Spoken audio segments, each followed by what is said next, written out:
first study note. Okay, the first question is, in a democracy why is universal adult franchise important? ये क्यों यहाँ पे लोकशाही है उसमें important है? Answer is the universal adult franchise is a very important aspects of the democratic societies. बहुत ही important है. First it promotes the idea of the equality. वो क्या प्रमोट करता है? इक्वालिटी के जो भी आइडियाज़ हैं वो देते हैं. It means that all adult who are 18 and above, जो 18 ईयर के ऊपर हैं, citizens have the right to vote irrespective of their social और इकोनॉमिक बैकग्राउंड्स. वो कोई भी सोशल और इकोनॉमिक बैकग्राउंड से आती हो तो उसको 18 प्लस हो तो वो सारे को वोट देने के लिए राइट मिलता है. It makes the government more accountable towards her people. Okay, now the second question is, reread the box on articles 15 and state two ways in which this article addresses inequality. वो जो हमने article 15 का books read किया था उसमें क्या आया था? First is the it states all the citizen can go to public places like shop, cinema hall, restaurants etcetera. यहाँ पे कोई भी जगह पे सारे के सारे सिटीजन्स होते हैं. सिटीजन मीन्स वहाँ पे जो भी जो पीपल होते हैं कंट्री के, वो कोई भी पब्लिक प्लेस के लाइक सिनेमाज, शॉप्स, हॉल, कोई भी प्लेस के ऊपर जा सकते हैं. उसके साथ कोई भी भेदभाव नहीं कर सकते. डिस्क्रिमिनेटेड वाला उसके साथ होना ही नहीं चाहिए. They can not be stopped to enter this public places based on their caste, colour, religion और द जेंडर. उसके साथ कभी भी ऐसे स्टॉप नहीं करना है कि उसके साथ कोई भेदभाव, डिस्क्रिमिनेटेड वाला सीन क्रिएट नहीं करना है उसके साथ. ओके, चाहे कोई भी कास्ट का हो, कोई भी कलर हो, वाइट हो, ब्लैक हो, रिलीजन कोई भी फॉलो करता हो, मेन हो, वुमेन हो. Okay, then the second point is it specifically mention that any citizen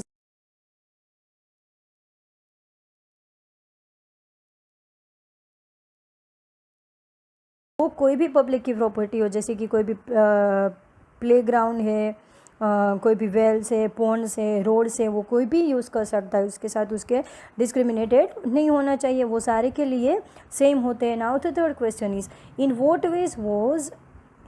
what ways was Om Prakash Valmiki's experience similar to that of the Ansaris? Ansaris के साथ जो भी हुआ था और वाल्मीकि के साथ जो भी हुआ था वो उसका एक्सपीरियंस में क्या क्या था? First is both of them suffer unequal treatment और discriminated at individual level because they belong to different caste और regions.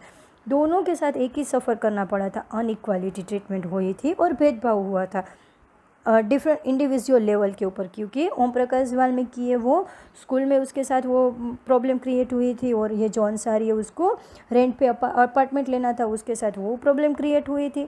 Second, both this incidents also show though the law enforces equality but such inequalities exists within our society.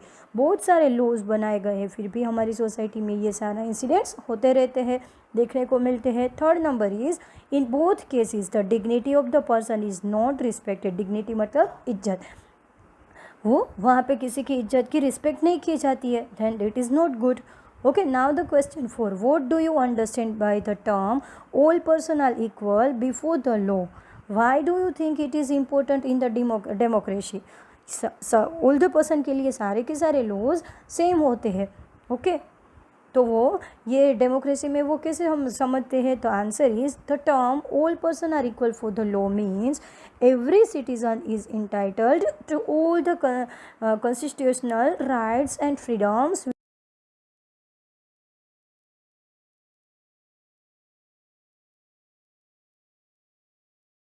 कोई भी citizen है उनके साथ हमारे बंधारण में जो भी राइट्स दिए हैं उसको पूरी फ्रीडम दी गई है, तो उसके साथ कोई भी डिस्क्रिमिनेटेड वाला क्रिएट नहीं होना चाहिए. जैसे कि उसको मेन है, वुमेन है, तो उसके साथ हम अलग से वो बिहेव करते हैं. नो, वैसा कुछ नहीं होना चाहिए. कास्ट के बेस के ऊपर, रिलीजन के base, okay, place of the birth, उसका कोई भी स्टेट में उसका बर्थ हुआ हो, कोई भी कंट्री का, तो उसके साथ सेम बिहेव होना चाहिए. It is founding aspects of the democracy. It ensures that government will take care about the needs of all the citizens and fulfill them. It safeguards the interest of people. Okay, तो जो democracy की है तो government उसकी take care ले रही है, तो उसको सारे सिटीजन को फुलफिल होनी चाहिए. Okay, now the question 5. Question is very long and the answer is too small. The government of India passed in the Disabilities Act in 1995. This law states that person with disabilities have equal rights. सबको equal right मिलते हैं, and that the government should make possible their fulfill participation in the society. The government has to provide free education and integrate children with a disability into mainstream school. This law also states that all public places, including buildings, schools, etc., should be accessible and provided with the ramps. Look at the photograph and think about the boy who is being carried down the stairs. Do you think above law is being implemented in his case? What needs to be done to make buildings more accessible for him? How would his being carried down the stairs affect his dignity as well as his safety? So here is a many things like in this question कि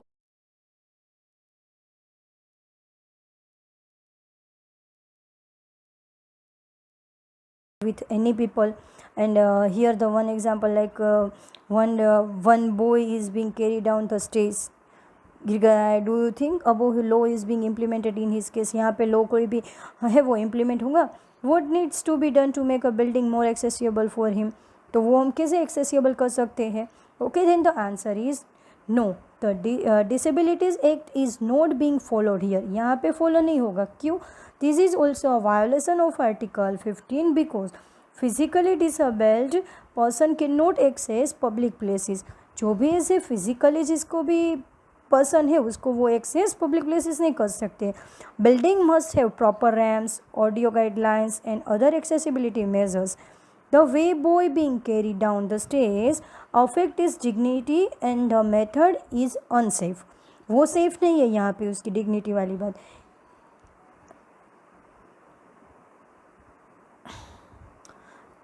It affects his dignity because every time he has to depend on other person.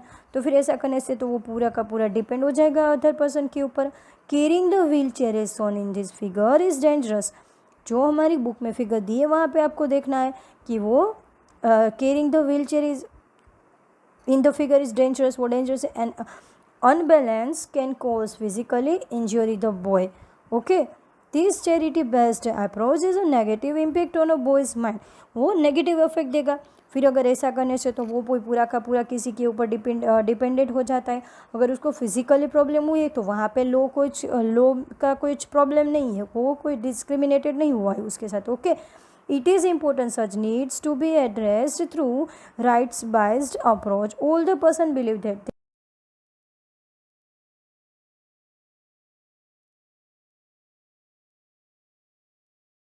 ये कोई लो use नहीं होता है यहाँ पे. जो here is the talk about the figure that is in your book. Okay, now extra question. First MCQ, what does a Dalit mean? Dalit का meaning क्या होता है? Broken. Second number is this is the autobiography of Om Prakash Valmiki. Om Prakash Valmiki ने कौन सी book लिखी थी? Joothan. Okay, and the third number is when person are treated unequally. Person जैसे अनइक्वली ट्रीटेड होते हैं देयर डेज इज वायोलेटेड. क्या होता है? Dignity. Okay, this has been abolished in our society. Untouchability. Okay, किसी को टच नहीं करना है, वैसी वो जरा किसी को छूना नहीं है, ये छूत वाली बात होती है. It is very bad. The fifth number is this is a document that lays down the basic rules and regulations for a people, a government in the country to follow. क्या फॉलो करता है government? कौन से document rules के लिए क्या होता है? Constitutions. Okay, now the third question is this movement began in USA in 1950s for a equal right. कौन सा राइट आया था? वो जो एक लेडी थी उसने वो थकी हुई थी, उसने वहाँ से खड़े होने के लिए बस में मना कर दिया था, तो सिविल राइट्स आया था. और वो लेडी का नाम क्या था? Rosa Parks. The second number is this was an African American women. कौन थी वो? रोसा पार्क्स थी. Third number is this was the first state of India to introduce a mid day meal scheme. In the first state कौन सा था? Tamil Nadu. Fourth number is every person is equal before a law. The Indian this recognize every person as a equal. कौन सा ऐसा है? जो Indian constitutions. Okay, described about the equality in India.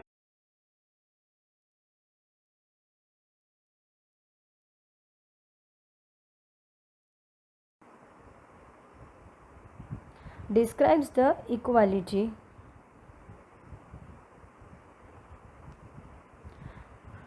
The Indian constitution recognise every person as equal. उसने क्या किया है, सारे पर्सन को एक माना है. This means that every individual in the country including male female person from caste religion tribes educational and economic backgrounds are recognise as equal. कोई भी कास्ट का है, उसका रिलीजियस कोई भी है, इकोनॉमिक कोई भी रिच है पुअर है, उसको एक माना है. This recognition of the equally include some of the following provision in the constitution. ये सारा एक हमारा बंधारण क्रिएट किया है, उसमें ये सारे रूल्स है. Every person is equal before the law. What this means that every person from the president of the country a domestic worker has to obey the same laws. It means सबके सब person same होते, चाहे वो president से start करो या domestic worker, हमारे घर में जो भी मेड होते हैं वो काम करने के लिए आते हैं, उसके सारे के सारे लिए लॉज सेम है. No person can be discriminated against on the basis of the religion race caste place of birth whether they are female और मेल. इसके साथ हम भेदभाव नहीं कर सकते, ये सारी चीज़ों को यूज़ करते हैं. Every person has access to all public places including playground hotel shop and markets. सारे के सारे जो भी पब्लिक प्लेसेस होती है वो जैसे कि play ground hotel shop market, वो सारे ही पब्लिक प्लेसेस होती है, वो सबके लिए इक्वल यूज़ करने का राइट है. All persons can use publicly available wells, roads, bathing carts. Untouchability has been abolished. Okay. Now question 2, the last question of the chapter. What is a midday meal program? Can you listen 3 benefits of the program? How do you think this program might help promote greater equality? ये midday meal program था, वो क्या था, उससे आपने कोई भी 3 benefits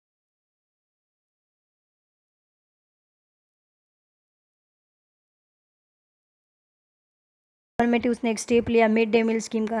this refers to the programme introduced in all government elementary school to provide children with a cooked lunch.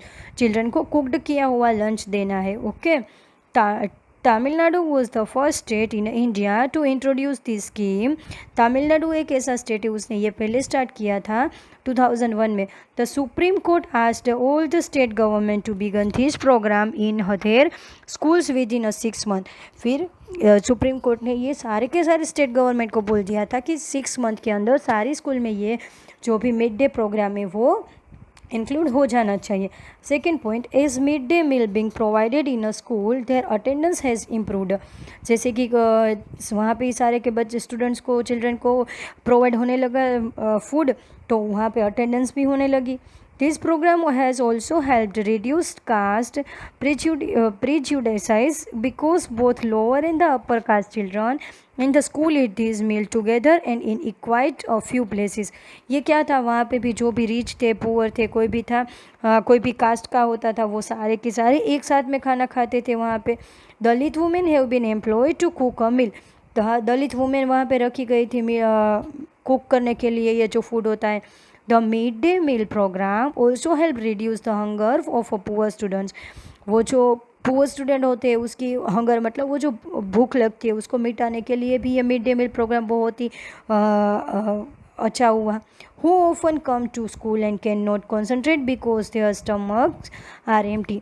बहुत सारे स्टूडेंट आते हैं उसको पूरा खाना नहीं मिलता है तो वो कॉन्सेंट्रेट नहीं कर पाते हैं स्टडी में, तो उसके लिए भी यहाँ पे मिड डे मील मिल जाता था तो वो बहुत ही अच्छा होता था. ओके. Now we finished